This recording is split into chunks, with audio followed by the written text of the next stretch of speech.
여러분, 풍수에서는 절대적인 금기사항이 있습니다. 아마 분명 지금 힘들어서 어려워서 고통을 호소하시는 분들의 집에는 반드시 이것이 있을 것입니다. 네, 이것을 고치고 바꾸지 않으면 절대 여러분들은 그 어려움으로부터 벗어나지 못한다는 것이죠.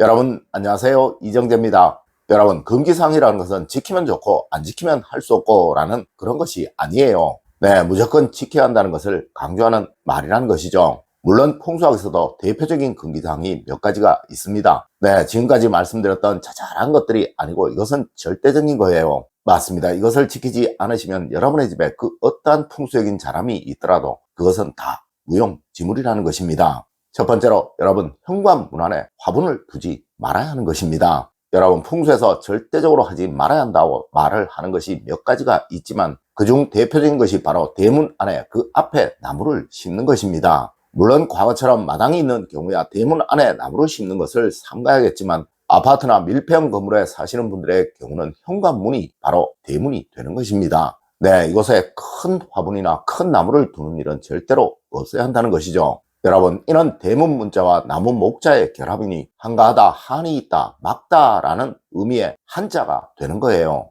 맞습니다. 운이 들어오고 복이 들어오는 것을 막고, 그리고 집안에 거주하는 사람들을 일이 없이 한가하게 만들고 또 타인들에게 한을 사게 만든다고 하여 절대적인 금기사항이라고 말을 하는 것이라는 거죠. 네, 간혹 현관 안에 큰 식물이 담긴 화분을 두시는 분들이 있고 또 이를 좋게 말하는 잘 모르는 풍수가들이 있는데요. 여러분, 절대 이렇게 하지 마십시오. 네, 집안에 큰 식물이 있어 좋지 않은 곳이 몇 곳이 있는데 그중 대표적인 곳이 바로 안방, 즉 침실이며 또 주방, 즉 음식을 만드는 곳이며 그리고 그중 가장 중요한 것이 대문, 즉 현관 안이 되는 것입니다. 물론 마당에도, 아니 집안 어디라도 집 높이보다 큰 나무가 있으면 해롭다고 풍수에서는 말을 하였습니다. 네, 이것이 현대로 말하면 그 집에서 키가 가장 큰 사람을 기준으로 키가 더 큰 나무가 있으면 안 된다는 말인 거예요. 여러분, 이를 한자로 풀어보면 가난하다, 공공하다 라는 의미의 곤자가 되는 것입니다. 네, 담 안에, 즉 집안 어디라도 사람보다 더 큰 나무가 있어서는 안 되는 것입니다.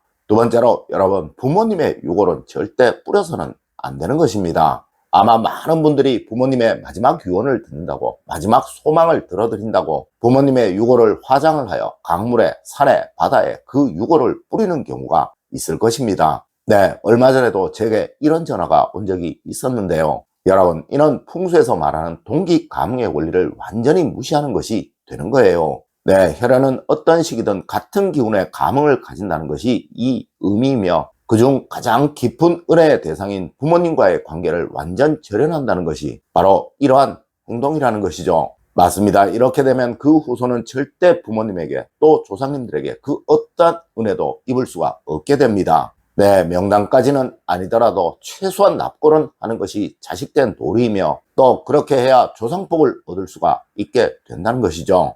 여러분, 인간이 가질 수 있는 최고의 복을 우리 동양학에서는 부모복이라고, 조상복이라고 말을 합니다. 네, 청개구리가 부모님의 유언에 따라 강가에 묘지를 만들고 비만 오면 운다는 우리 조상님들의 말씀은 바로 이러한 것을 경계하여 만들어진 말인 거예요. 여러분, 절대 청개구리가 되지 마세요. 어디든 부모님을 반드시 모셔두시고 항상 부모님께 은혜를 구하시고 힘듦을 토로하세요. 여러분, 부모복은 천복이라 정말 어느 한순간에 여러분에게 큰 은혜로 내려집니다. 네, 절대 잊지 마세요. 어른의 말도 들어야 할 것이 있고 듣지 말아야 할 것이 있는데 이것이 바로 절대 들어서는 안 되는 말이라는 것입니다. 세 번째로, 여러분, 집안의 생명을 절대 쉽게 생각하지 마세요. 여러분, 방생은 과연 왜 하는 것일까요? 네, 동양학에서는 인과율이라는 원칙을 이야기합니다. 여러분, 이것은 내가 살려준 생명만큼 내 삶이 길어지고 복을 얻게 된다는 것을 말하는 거예요. 네, 저도 어릴 적 제 어머니가 살려준 거북이의 도움으로 물에 빠져서 죽을 뻔한 위기를 넘어갔던 사람 중에 하나입니다. 아마 여러분들 중에도 이런 분들이 의외로 참 많을 거예요. 맞습니다. 절대 동물을, 식물을 함부로 하지 마세요. 특히 그것이 내 집에 들어온 것이라면 어떠한 일이 있어도 스스로의 삶을 다할 수 있도록 최선을 다해서 도와주어야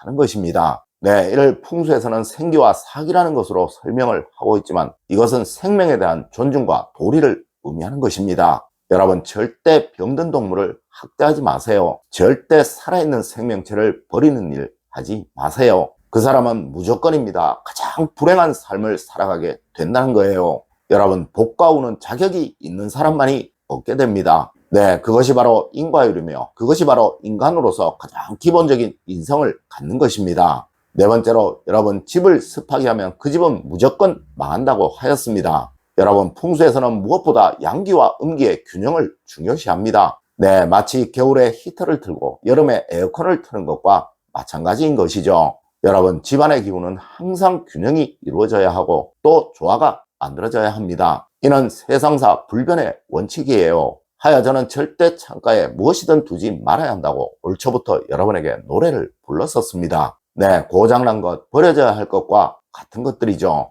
여러분, 이는 집안의 균형을 깨어 양기가 들어오지 못하도록 만드는 대표적인 일이에요. 네, 꼭 이것만은 지키시도록 하세요. 그래야 올 한 해 여러분의 가정에 불행이 생겨나지 않게 됩니다. 다섯 번째로, 여러분, 대들보 아래에는 앉지 말라고 하였습니다. 여러분, 우리 풍수에서는 대들보, 즉 집의 기둥을 정말 중요시합니다. 하여 이런 말들이 참 많은 것이죠. 집안의 기둥이니 우리 집의 대들보니 또 초석이 흔들린다느니 하는 말들이 말입니다. 네, 이 대들보는 현대로 말하면 바로 거실을 말하는 것입니다. 맞습니다. 바로 거실이 어두우면 그 집은 불행해진다는 것을 의미하는 말인 거예요. 네, 대들보 아래에는 어두울 수밖에 없으며 그 아래에 앉으면 안 된다는 것은 가족들이 어두운 곳에 앉아서는 안 된다는 의미인 것이고 또 그곳이 바로 거실인 것이죠. 여러분, 항상 거실은 밝게 하세요. 어떠한 경우이든 사람이 집안에 한 명이라도 있으면 절대 거실에 불은 끄지 마시라는 것입니다. 네, 거실이 어두운 집은 무조건 불행해질 것이며 또 거실이 외롭고 썰렁한 집은 무조건 불행해질 것이라는 것을 말하는 것이 바로 대들보 아래 앉지 마라 라는 말인 것입니다.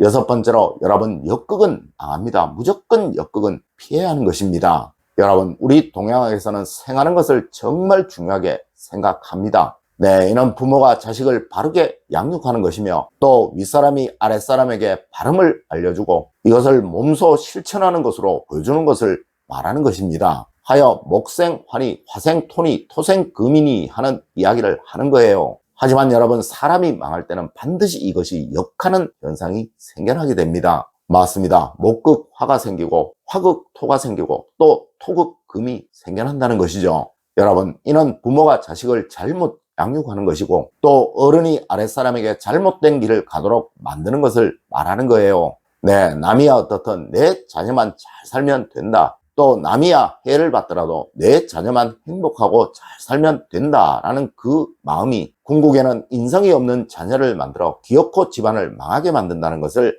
말하는 것입니다. 여러분, 항상 더불어 살 수 있는 또 항상 남을 이해하고 남에게 베풀며 살 수 있는 자녀를 만드시려고 노력하세요. 네, 그러자면 여러분이 먼저 하셔야겠죠. 자녀는 여러분을 보고 자라나는 것이니까요. 여러분, 오늘 제가 알려드린 이야기 꼭 명심하시길 부탁드리며 오늘의 이야기를 마치도록 하겠습니다. 늘 올바른 학문과 올바른 지식을 여러분들께 전하도록 노력하겠습니다. 여러분, 긴 시간 감사드립니다. 감사합니다.